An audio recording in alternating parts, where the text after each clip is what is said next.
नमस्कार, स्वागत है आप सभी का मेरे साथ न्यूज़ इंडिया फर्स्ट पर। मैं सोनम चड्ढा आप सभी का स्वागत करती हूँ और इस वक्त मैं मौजूद हूँ मुरादपुर में। कार्यकाल में कितना हुआ विकास, क्या कुछ है बाकी, ग्राउंड जीरो से मैं दिखा रही हूँ आपको। सभी ग्रामों में जाकर प्रधान पद पर जो विराजमान है, गुद्दी आसीन है, वो क्या कुछ कार्य करा रहे हैं ग्राम पर। आज मैं मौजूद हूँ। सबसे पहले तो आपका परिचय जानना चाहूँगी, क्या नाम है आपका? मेरा नाम फ़राहिम उस्मान है। उस्मान जी, क्या कुछ कार्य कराया गया अभी तक आपके माध्यम से? मेरे माध्यम से जो है काफ़ी सारे कार्य कराए गए हैं गांव में। सबसे पहले तो जब मैं 2021 में चुनाव चल रहा था तो मैंने जो है गांव में विकास का नारा दिया था कि अगर जो मैं आता हूं तो मैं जो है बच्चों की शिक्षा के क्षेत्र में काम करूंगा और गांव के विकास के लिए काम करूंगा। वो मैंने करके दिखाया है और मेरी जनता जानती है और आने वाले 2026 के चुनाव में जनता उसका परिणाम मुझे देगी, जो मैंने विकास कार्य किए हैं और जो मैंने गांव के लिए काम किया है। सबसे पहले मैंने जो है इस गांव जो उड़ान लंबी है, 2026 की दावेदारी अभी से ही भर रहे हैं। सबसे पहले तो ये जानना चाहूँगी, जो आपका कार्यकाल है 4 साल बेमिसाल का, आप देख सकते हैं मेरे कैमरे के माध्यम से दिखाएं कैमरामैन कि 4 साल बेमिसाल लगा रखा है। अभी तक जो आपने अपने ग्राम में कितने खरंजे और कितने CCRC जो नाले हैं, कितने पर विकास किया आपने अभी तक? मैंने अभी तक जो है अपने गांव में कई किलोमीटर नाले और कई किलोमीटर RCC और इंटरलॉकिंग पर काम किया है। लगभग कितने को उसका? लगभग 3 किलोमीटर RCC और 3 से 4 किलोमीटर इंटरलॉकिंग और 1.5 किलोमीटर के समथिंग नाले पर विकास कार्य किया है। शिक्षा की बात की, प्रधानमंत्री नरेंद्र मोदी और योगी आदित्यनाथ का नारा है बेटी बचाओ बेटी पढ़ाओ। शिक्षा को लेकर बात करेंगे, शिक्षा में कितना क्या कुछ सुधार किया अभी तक आपने मुरादपुर में? मैंने शिक्षा में सुधार ये क्या है कि जब मैं प्रधान बना था तो मेरे गांव के अंदर एक राजकीय इंटर कॉलेज था जिसमें जो है 65 बच्चे पढ़ते थे और जब मैं प्रधान बना मैंने काफ़ी लोगों को जागरूक किया। उस जागरूकता के लिए जो है 350 बच्चे जो है हमारे राजकीय इंटर कॉलेज में एडमिशन लिया बच्चों ने। और आज जो है जिस टाइम पे मैं प्रधान बना था उस टाइम पे 3 शिक्षक थे कुल राजकीय इंटर कॉलेज में। आज जो है लगभग 7 शिक्षक हैं। पर मैं फिर भी सरकार से यही मांग करूंगा कि मेरे गांव के अंदर शिक्षा को देखते हुए राजकीय इंटर कॉलेज में भी और कंपोजिट स्कूल में भी शिक्षकों की मात्रा को बढ़ाया जाए, शिक्षकों की जो कमी है उसको पूरा किया जाए। और फिर शिक्षा के क्षेत्र में मैं खुद एक ग्रामीण क्षेत्र से निकलकर मैंने जो है बीटेक किया। बीटेक करने के बाद में फिर जो मैं इस राजनीति के क्षेत्र में आया। मैंने गांव में बेटी बचाओ बेटी पढ़ाओ जो हमारे माननीय प्रधानमंत्री जी का नारा है उसको आगे बढ़ाते हुए मैंने अपने गांव के अंदर 52 CCTV कैमरे लगाए। शिक्षा की बात चल रही है, CCTV पर मैं बात करूंगी, अभी करेंगे, सुरक्षा व्यवस्था पर भी आपसे बात करेंगे, लेकिन अभी शिक्षा पर ही बात कर लेते हैं। जो प्राथमिक विद्यालय होते हैं ज़्यादातर ग्रामों में देखे जाते हैं, जहाँ पर गरीब तबके के लोग पढ़ते हैं, जहाँ पर खाना भी शायद वो वहीं से प्राथमिक विद्यालयों में दिया जाता है, उसमें उस तरीके की फैसिलिटी मुहैया नहीं करा जाती। जो आम जनता है, जो बिल्कुल गरीबी तबके के लोग हैं, उसमें वही बच्चे जाते हैं। क्या आपको नहीं लगता जो प्रधान पद पर विराजमान गद्दी आसीन है, अगर उनके बच्चे उसमें होंगे तो उसका ज़्यादा विकास हो पाएगा? लेकिन जो गरीब तबके के लोग हैं वो ही उसमें पढ़ पाते हैं, लेकिन उनकी शिक्षा पर उस तरीके का ध्यान नहीं दिया जाता जिस तरीके का दिया जाता। क्या अभी तक आपकी तरफ से उस पर कुछ पहल की गई? राजकीय इंटर कॉलेज में जैसे कि मैंने बताया कि मेरे गांव के अंदर राजकीय इंटर कॉलेज है, जिस राजकीय इंटर कॉलेज के अंदर मेरे भतीजे पढ़ते हैं, क्योंकि मेरे बच्चे तो अभी इतने बड़े नहीं हुए हैं कि वो राजकीय इंटर कॉलेज में पढ़ सकें, पर मेरे भतीजी और भतीजे जो है राजकीय इंटर कॉलेज से शिक्षा प्राप्त की है और उन्होंने ही राजकीय इंटर कॉलेज से पढ़े हैं।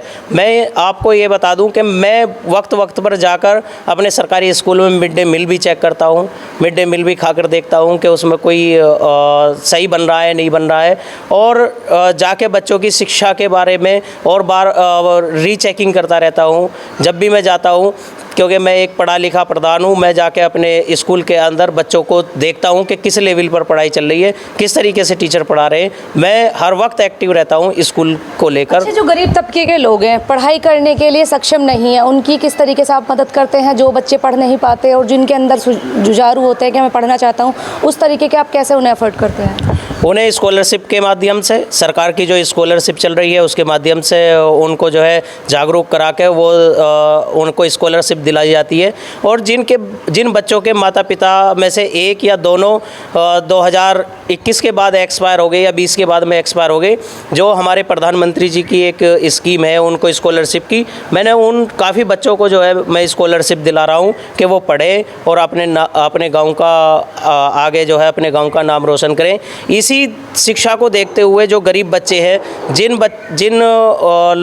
जिन लोगों से खर्चा वैन नहीं हो पाता पढ़ाई का, अच्छे प्राइवेट स्कूल में नहीं पढ़ा पाते, उनके लिए जो है हमारी एक संस्था है जामिया कासमिया वलायतुल इस्लाम, उसमें जो है बहुत अच्छी शिक्षा दी जाती है फ्री ऑफ कॉस्ट। उससे किसी बच्चे से कोई पैसा नहीं लिया जाता। और ये जो संस्था है ये पर्टिकुलर किसी एक सब्जेक्ट पे फोकस करती है या ऑल सब्जेक्ट पर? ऑल सब्जेक्ट पे फोकस करती है, इंग्लिश, हिंदी, मैथ, साइंस, सब चीज़ों पे फोकस करती है। अच्छा, आपके ग्राम में जो विधवा महिलाएं होंगी, जो वृद्ध महिलाएं हैं, उनको अभी तक आपने कितनी पेंशन लेवल कराई, कितनी पेंशन मिली? जो भी विधवा है हमारे गांव में और जो इस लायक है पेंशन के लायक, मैंने सबकी ही लगभग पेंशन बनवा दी हैं। लगभग मैंने अपने कार्यकाल में 300-400 पेंशनें बनवाई हैं विधवा, और विकलांग पेंशनें भी बनवाई हैं, कम से कम 20-30 विकलांग पेंशनें बनवाई हैं। और उसके अलावा जो वृद्धा पेंशन है वो भी लगभग 100 के आसपास मैंने बनवाई है। सुरक्षा व्यवस्था की बात कर लेते हैं। गांव में सुरक्षा व्यवस्था को चाक चौबंद रखते हुए अभी आप तक आपने किन जगहों पे सीसीटीवी कैमरे इंस्टॉल करवाए हैं, कितने बाकी, और क्या कुछ आगे का प्लान है सुरक्षा व्यवस्था को लेकर? सुरक्षा व्यवस्था को लेकर मैं आपको बता दूं कि जब मैं प्रधान बना 2021 में, तो उस टाइम पे जो है हमारा गांव बड़ा हाईलाइटेड था सुरक्षा व्यवस्था को लेकर। जब मैं प्रधान बन के आया तो हमारे यहाँ एसपी साहब थे नीरज कुमार जादौन जी, उन्होंने मुझसे कहा कि प्रधान जी आप एक पढ़े लिखे और शिक्षित प्रधान हैं, आपसे मैं उम्मीद करता हूं कि आप जो है इस गांव के जो है सुरक्षा व्यवस्था को सही तरीके से संभालेंगे। उसी के माध्यम से मुझे सहयोग मिला अधिकारियों का। फिर उसके बाद में कितने ही अधिकारी आए, चेंज हुए, उन सब अधिकारियों का मुझे सहयोग मिला। मैंने अपने गांव के अंदर 52 सीसीटीवी कैमरे लगवाए। 52 सीसीटीवी कैमरे लगवाने के बाद में आज मेरे कार्यकाल को 4 साल हो गए हैं। जो ये लिखा है ऊपर 4 साल बेमिसाल, 4 साल के अंदर कोई FIR हमारे थाना सिंभावली के अंदर हमारे इस गांव की दर्ज नहीं हुई है। और उससे पहले जो कार्यकाल गए या उससे पहले जो साल गई, हर तीसरे महीने चौथे महीने कभी 307 की, कभी गोली चलना, कभी लाठी डंडे चलना, इस तरीके की घटनाएं होती रहती थी। और मैं ऊपर वाले से भी यही दुआ करता हूं और अपने अधिकारियों से भी, जो अधिकारियों का सहयोग है, मैं उनका भी बहुत ऋणी हूं कि उन्होंने जो है सुरक्षा व्यवस्था में मेरे साथ होकर और मेरे कंधे से कंधा मिलाकर मेरा साथ दिया। और आज 52 सीसीटीवी कैमरे हमारे रन अप कर रहे हैं। और उसके अलावा जो हमारी बहन बेटी रात को 12 बजे भी, 1 बजे, 2 बजे भी किसी भी टाइम निकल कर अपने घर से पूरे गांव में घूम के आ सकती है, कोई उसको दिक्कत नहीं होगी, क्योंकि वो 52 सीसीटीवी कैमरों के अंदर। शिक्षा की बात हो गई, अब चलते हैं सीधा स्वास्थ्य पर, जहां आरोग्य धाम हर ग्राम में प्रधानमंत्री मोदी जी की योजनाएं हर ग्राम में दिया जा रहा है सुरक्षा से स्वास्थ्य को लेकर। उस पर अभी तक आपका क्या कुछ कार्य, जो आरोग्य धाम है उस पर किस तरीके से मेडिसिन मुहैया कराई जा रही है, डॉक्टर्स का क्या टाइम है और क्या कुछ उसमें फैसिलिटीज़ हैं? दरअसल जब मैं प्रधान बना तो मेरे गांव में एक स्वास्थ्य केंद्र बना हुआ था। उसमें जो लगभग कभी झाड़ू भी नहीं लगी होगी, घास वास भी खड़ी थी। तब मैं प्रधान बना तो मैंने जो है सबसे पहले उसकी सफाई करवाई, उसके अंदर इंटरलॉकिंग और RCC का कार्य कराया। फिर उसके बाद में जो है एक जो है मुझे स्वास्थ्य विभाग की तरफ से एक कमरा मिला। उस कमरे को मैंने उसको बनवाने के बाद में आज उसके अंदर एक CHO हमारी जो है सुबह 10 बजे से और शाम को 5 बजे तक बैठती हैं।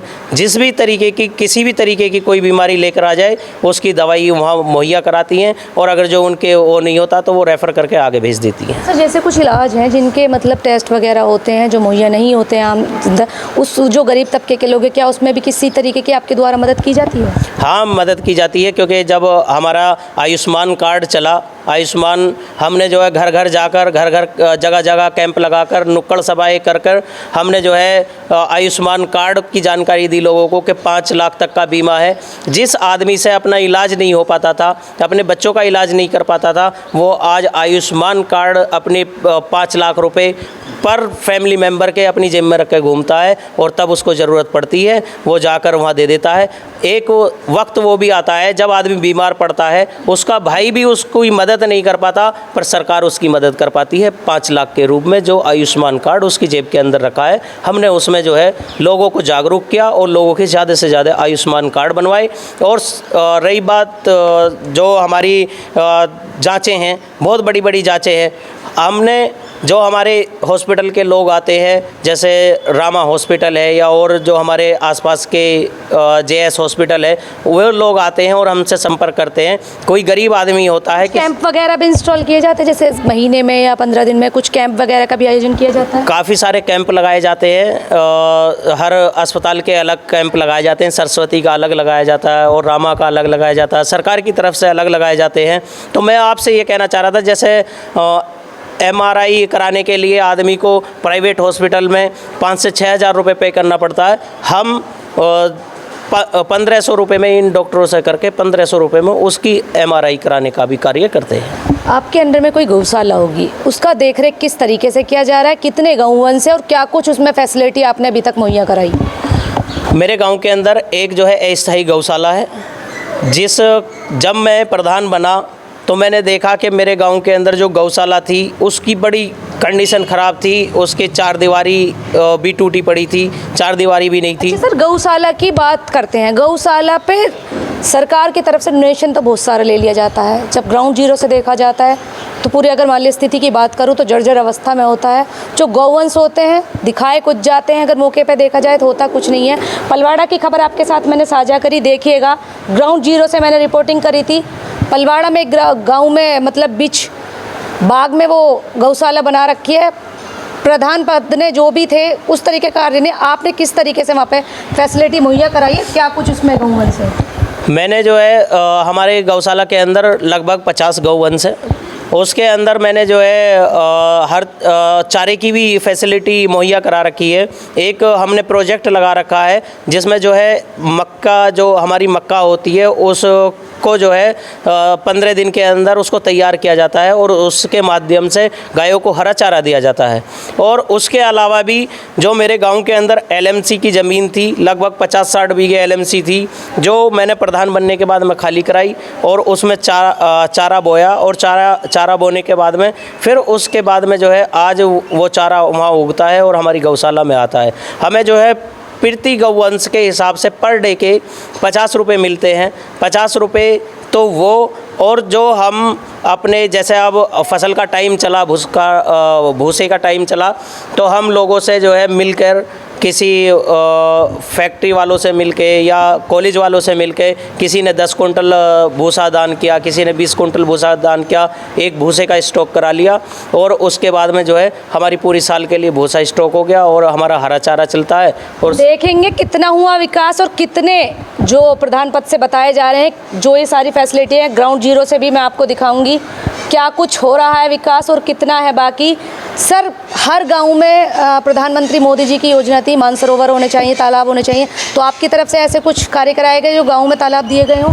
जी, मैंने जो है एक हमारे यहाँ लगभग 30 बीघे का तालाब है जिसका मानसरोवर बनाया है और उसके अलावा भी जो है सौंदर्यीकरण पर क्या कुछ कार्य किया? सौंदर्यीकरण पर उस पर पेड़ लगाए थे, पर आपको मालूम है कि जब गांव की जनता होती है तो उसके पास में पशुपालन और ये सारी चीज़ होती है, वो सब पेड़ तो नहीं रहे, पर हमारा तालाब बहुत सुंदर बना हुआ है। उसके अलावा मैंने SLW का एक तालाब बनाया था जिसमें जो है 3 पोर्शन बने हुए हैं। सबसे पहले पोर्शन में सबसे गंदा पानी जाता, फिर उससे अगले पोर्शन में फ़िल्टर होकर पानी जाता, फिर तीसरे पोर्शन में ऐसा पानी जाता कि जो वो खेती के यूज में ले सकते हैं, कपड़े धोने के यूज में ले सकते हैं, किसी भी यूज में ले सकते हैं। ग्राम में खेलकूद व्यवस्था को मद्देनज़र रखते हुए बच्चों की एक मांग होती है कि जो बच्चे जिस प्रतिभा में रुचि रखते हैं, कुछ गांव में आपने स्टेडियम वगैरह का कुछ उद्घाटन किया, क्या कुछ कराया बच्चों के लिए खेलकूद के लिए? दरअसल मेरे गांव के अंदर मैंने काफ़ी टाइम से स्टेडियम मांगा हुआ है। स्टेडियम अभी मेरी मांग पूरी नहीं हुई है स्टेडियम के लिए, अभी स्टेडियम नहीं है मेरे गांव के अंदर। आने वाले टाइम में जो जनता मुझे आगे आने वाला टाइम देगी तो उसमें जो है मैं पूरे अपने अधिकारियों के सहयोग से और आप सबके सहयोग से स्टेडियम बनवाने का कार्य भी। जो पंचायती घर है उसमें कुछ छात्रों के लिए पुस्तकालय वगैरह दिया गया है जहाँ पर जो बच्चे पढ़ने में रुचि रखते हैं वो फ्री ऑफ कॉस्ट बैठकर पढ़ सकें, स्टडी करने के लिए उनके लिए कुछ सुविधा मुहैया करा रहे हैं। दरअसल हमारे गांव के अंदर हमारा कंपोजिट विद्यालय है, उसके अंदर जो है हमने लाइब्रेरी बनाई हुई है जो इसमें बच्चे बैठ के पढ़ सकें और अपनी स्टडी कर सकें। दरअसल हमारे गांव के अंदर आज तक पंचायत भवन नहीं था। पंचायत भवन की मैंने मांग की और उसका पैसा मुझे अलॉट हो चुका है। जल्दी ही पंचायत भवन का निर्माण कार्य स्टार्ट हो जाएगा और जल्द ही हमारे गांव के अंदर पंचायत भवन बनेगा। पर अभी तक जो है हमारी लाइब्रेरी जो है वो कंपोजिट विद्यालय के अंदर चल रही है।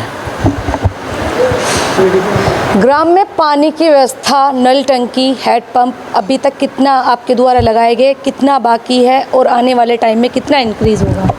दरअसल अभी जो है हर गांव के अंदर, हमारे गांव के अंदर भी जो हमारी टंकी है, ओवरहेड टैंक है, उसका निर्माण कार्य चल रहा है। अभी वो कंप्लीट नहीं हुआ है। जो हमारे गांव के अंदर पाइपलाइन बिछनी थी वो बिछ चुकी है। जब हमारे गांव के अंदर पाइपलाइन बिछी और जल निगम वालों ने हमारी सड़कें तोड़ी, हमारे इंटरलॉक वगैरह तोड़े, तो मैंने कहा क्यों तोड़े? पाइपलाइन डालने के लिए तोड़े थे।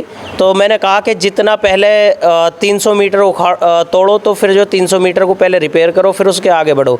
इसी तरीके से मैंने पूरे गांव की सड़कों को रिपेयर कराया, पूरे गांव की इंटरलॉकिंग को खड़े होकर रिपेयर कराया। बहुत अच्छा काम। पानी की व्यवस्था कितनी है? पानी की व्यवस्था अभी जल्दी ही हमारी टंकी स्टार्ट होने वाली है। और कितनी लगवाई गई? अभी तक तो टंकी थी नहीं, अभी तक तो सरकारी हैंडपंप थे हमारे। 4 साल बेमिसाल हो चुके हैं। तो गांव में जो मेन फैसिलिटी होनी चाहिए, पानी। जी, पानी एक ऐसी चीज़ है कि जल है तो कल है, कल है तो जल है, वो मतलब एक मेन पॉइंट है। उस पर आप किस तरीके से आगे देखकर चल रहे हैं? क्या कुछ कार्य आप किस तरीके से होंगे? दरअसल ये डिपार्टमेंट की तरफ से लेट हो रहा है, जो भी कुछ हो रहा है। मेरी तरफ से जितने भी कनेक्शन होने, डिपार्टमेंट की तरफ से कैसे लेट हो रहा है? क्योंकि इनका ये था कि हम जो है 2023 तक जो है टंकी बना के हैंडओवर कर देंगे। आज जो है 2025 आ चुका है और जल आपकी तरफ से क्या ऐसी वीकनेस रही जो उन्होंने कहा कि मतलब हम आपको दे देंगे, और आपकी तरफ से उन्हें एफर्ट क्यों नहीं किया गया, फोर्स क्यों नहीं किया गया? मतलब जब आप गांव के प्रधान पद पर विराजमान हैं, आप आम जनता की यहाँ पर दुविधाएं दूर करने के लिए बैठे हैं, तो पानी के लिए अगर उन्होंने कहा तो सर आपकी तरफ से भी तो कुछ होना चाहिए था कि इतने टाइम मुझे चाहिए। दरअसल पूरे प्रदेश के अंदर यही मामला है कि अभी जो कंपनी बना रही है इसको, जिसके ऊपर इसका टेंडर है, उसका ही यही पता नहीं है कि कौन सी कंपनी, कौन अधिकारी है, कौन नहीं है। जल निगम वाले जो हैं उनके ऊपर आपका टेंडर किस उसमें जाता है? आपको इतना तो कंफर्म होगा कि मतलब इस पर्टिकुलर इंसान को मुझे ये वाला टेंडर देना है, और टेंडर देने के बाद एक पर्टिकुलर टाइम फिक्स कर दिया जाता है कि इतने दिन में ये आपको काम मुहैया करा के दे दिया जाएगा। सर, गर्मी तेज है, आम जनता, हर किसी के घर में फैसिलिटी नहीं है मोटर्स की, समर की, तो वो तो आम जनता जो है वो बाहर जो टंकियाँ होती है, जो हैंडपंप होते हैं, उनसे गुजार बसर होता है। सर, इस पर आप, मेरे हाथ की जो मामला है हैंडपंप का, वो सारे हैंडपंप जिस टाइम भी ख़राब होता है 24 घंटे के अंदर सही होता है। मेरे हाथ के अंदर जो है हैंडपंप का मामला है। हैंडपंप जो है मैं 24 घंटे के अंदर अंदर अपना मिस्त्री बुलाकर उसको रिपेयर करा देता हूँ, जिससे जो है जनता पानी ले रही है। जब टंकी चालू हो जाएगी तब टंकी का वर्क देखा जाएगा। अभी मतलब उस पर प्रोसेस चल रहा है? वो उस पर प्रोसेस चल रहा है, उस पर सरकार का प्रोसेस चल रहा है। मेरे लेवल से कोई प्रोसेस नहीं है। ये तो हो गया पानी की बात। सर, जब जीवन है तो मरण भी है। शमशान घाट की बात कर लेते हैं। शमशान घाट में अभी तक आपने क्या कुछ सुविधा मुहैया कराई, क्या कुछ उसमें फैसिलिटी दी? हर शमशान घाट में जो है सरकारी हैंडपम्प लगे हुए हैं। उसके बाद में जो है बैठने के लिए 4 सीटर पड़े हुए हैं, और जो भी फैसिलिटी होनी चाहिए शमशान घाट के अंदर वो सब। जो आम जनता जाती है, गर्मी तेज है, तो स्लाइडर वगैरह की कुछ फैसिलिटी दे रखी है आपने? हाँ, स्लाइडर वगैरह की फैसिलिटी है। कितने लोगों के बैठने का स्थान है वहाँ पर? बैठने का स्थान तो, क्योंकि हमारे यहाँ जो कैजुअलिटी होती है वो ज़्यादातर गंगा जी पर लेके जाते हैं। हमारे यहाँ जो है बहुत कमी के हिसाब से गांव के अंदर जो है शमशान घाट के अंदर लेके जाते हैं, तो गंगा जी पे लेके जाते हैं। तो इस वजह से हमारे यहाँ छोटा, क्योंकि 5% लोग हैं जो शमशान के अंदर जाते हैं, 5% लोगों के लिए शमशान है, उसके लिए काफ़ी अच्छी फैसिलिटी है। ये तो हो गई आपके विकास कार्यों पर बात। 2026 पर बात कर लेते हैं। अभी आप अभी से ही अपनी दावेदारी भर रही हैं, तो तो आप 2026 में आते हैं, क्या कुछ रणनीति लेकर आएंगे और सबसे पहले आपका फोकस क्या है कि मतलब आपको लग रहा है कि मैं 2026 में आऊँगा और मेरा एक टारगेट है कि मुझे ये चीज़ करना है, सर ऐसा कुछ? हाँ, जब 26 में आएंगे तो 26 के लिए भी हमने टारगेट फिक्स कर रखे हैं कि क्या जो आम जनता के लिए क्या कुछ मुहैया कराएंगे, क्या कुछ उन ऐसी रणनीति होगी जो आम जनता आपको चुने, जो आपके ग्रामवासी हैं वो आपको चुने, उनसे क्या कुछ वादे आप करना चाहेंगे? मैं ग्राम जनता से, अपनी आम जो जनता है, जनमानस है, उसे यही वादा करना चाहूँगा कि सबसे पहले तो हमारा एक एक बच्चा शिक्षित हो, एक एक परिवार से हर एक बच्चा शिक्षित हो और शिक्षा से जुड़ा हुआ हो, और फिर उसके बाद में एक अच्छा कुशल परिवार सबका होना चाहिए। हमारे जो गरीबी रेखा वाले लोग हैं उन्हें जो है रोज़गार मुहैया कराने की, हमारे जो आजकल चल रहा है औद्योगिक मिनी उद्योग, उनके बारे में जो है उनको जागरूक करना कि जी किस तरीके से हमारी सरकार हमारी मदद कर रही है, हम मिनी उद्योग लगा सकते हैं। यानी कि एक लोगों को कारोबार की तरफ, एक जॉब की तरफ जोड़ने का वो होगा, हाँ, कार्य लेके चलेंगे हम। तो देखा आपने, सुना आपने क्या कुछ कहा, प्रधानी काल में कितना हुआ विकास, क्या कुछ है बाकी, 2026 की भी भर रहे हैं दावेदारी। फिलहाल अभी तक इस खबर में इतना ही, फिर होगी आपसे मुलाकात ऐसे ही किसी अन्य दूसरी खबर के साथ। तब तक खबर को लेकर क्या है आपकी प्रतिक्रियाएं, आप भी कमेंट सेक्शन में अवश्य बताएं। जाते जाते वीडियो को लाइक, शेयर और फॉलो अवश्य कीजिएगा। साथ में यदि आपने अभी तक हमारे यूट्यूब चैनल को सब्सक्राइब नहीं किया है तो सबसे पहले बेल आइकन पर जाकर बेल आइकन को प्रेस करना ना भूलें, ताकि देख सकें आप ऐसी तमाम छोटी बड़ी खबरें सबसे पहले न्यूज़ इंडिया फर्स्ट पर मेरे साथ ही दिखाऊंगी ग्राउंड जीरो से आपको कितना हुआ विकास और क्या कुछ कहना है आम जनता का। साथ ही अपने साथी शिव आजाद के साथ न्यूज़ इंडिया फर्स्ट के लिए ये विशेष कवरेज। अभी तक के लिए इतना ही, धन्यवाद।